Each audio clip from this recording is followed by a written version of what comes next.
It's hero versus hero. Now where have I seen this before? Is there something in the water this year or something? Get ready for Civil War.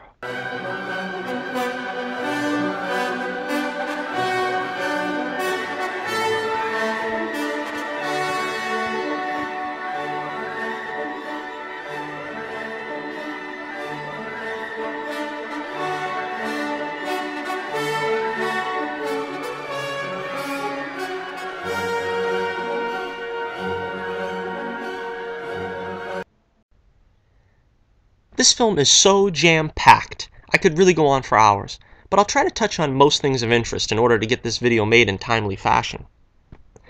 To start, this was probably the most thought-provoking Marvel film I've ever seen. You really get to see where each person is coming from with their point of view. It's not like one side is right and the other is wrong. Now, some obvious comparisons going to be brought up with Batman vs. Superman, and to be honest, I found it somewhat similar to Batman vs. Superman in some ways. There was more action in the beginning of Civil War than Batman vs. Superman, but the first half was somewhat plot-heavy here as well. Civil War also has a very dark ending.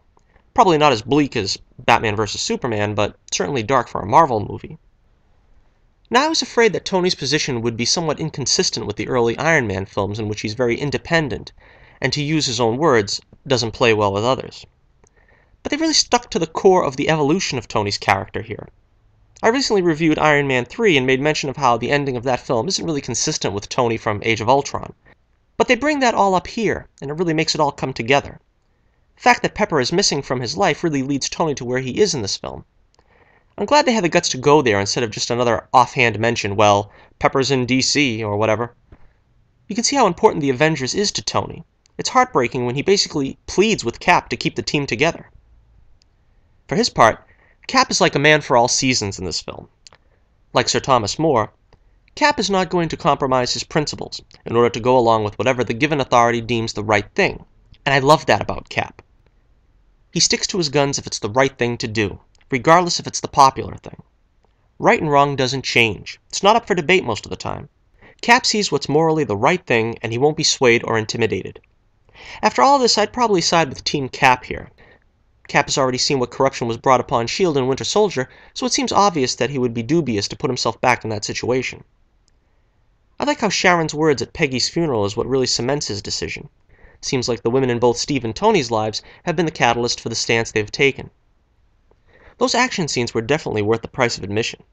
I was kind of sad to see Crossbones go out kamikaze style. I wish Marvel would stop killing their villains already. The mid-movie set piece of the two teams going at it against each other was just a masterpiece. Let me take this chance to break down the huge roster we have. Practically everyone is here except Hulk and Thor, who are soon to be appearing in Thor Ragnarok. Nick Fury and Maria Hill are noticeably absent as well. SpiderMan certainly didn't disappoint. As promised, this is Spidey done right. Tom Holland certainly does justice to both Peter Parker and Spider-Man, and I'm just thrilled with his performance and the prospect of his upcoming solo film. And everyone knows me knows I'm a big fan of the Tobey Maguire version of the character, so that's pretty high praise from me. I found it a little strange that they go out of their way not to mention Uncle Ben, or the spider bite, or with great power, in that scene with Tony. I'm hoping some form of his origin is officially retold in Spider-Man Homecoming. And I'll be frank in saying I don't at all approve of a youngish Aunt May. I've said so since Marissa Tomei's casting. May is supposed to be up there in age, that's why Peter worries about her.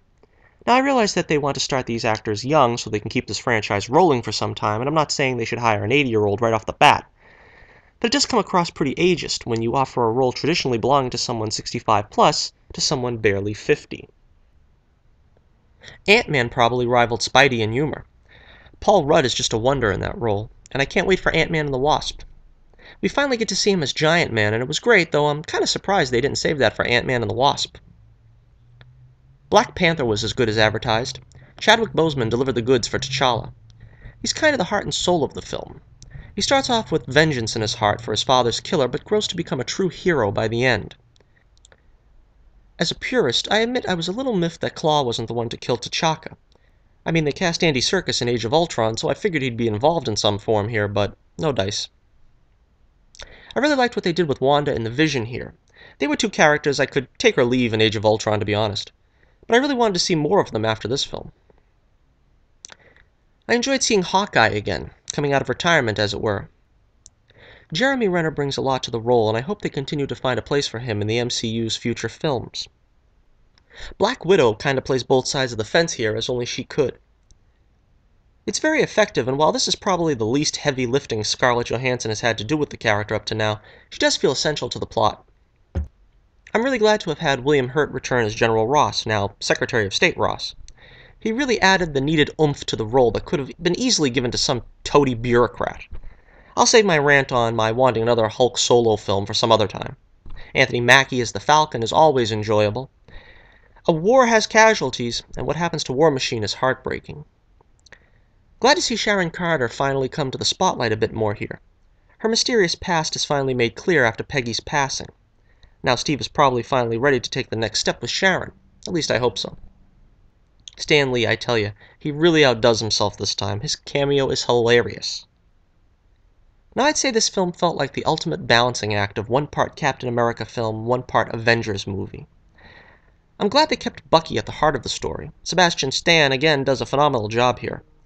Bucky really can't be blamed for the role that he's played, and like Cap, it's easy to feel he's not responsible for what he's done when the awful truth about his role in the Starks murder is finally revealed.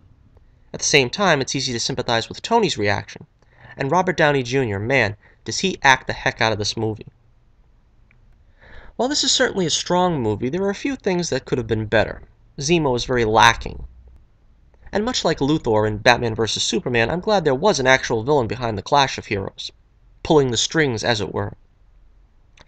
While he serves his purpose here, there's nothing particularly in common with the Baron Zemo of the comics. They could have just named him John Smith. But I guess there's something to the irony of having a nobody tear the famed Avengers apart. Which brings me to the tone of the film. Now I knew that this film, having been directed by the Russos, would bear pretty much the same tone of The Winter Soldier, which really isn't a bad thing. I liked Winter Soldier very much. But I'm less for a political thriller vibe and more for a color comics vibe such as Whedon's Avengers movies. But as I said, in fairness, the film seems to be the best of both worlds. I kinda wish the film didn't have to end on such a down note.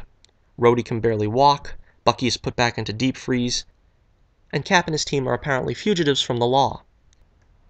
It's going to be a long wait until they all hopefully mend fences in Infinity War. As far as ranking this film against the other Marvel movies, I'd say it's one of the stronger ones, but probably not the top of my list. I'm giving Captain America Civil War 4.5 stars out of 5.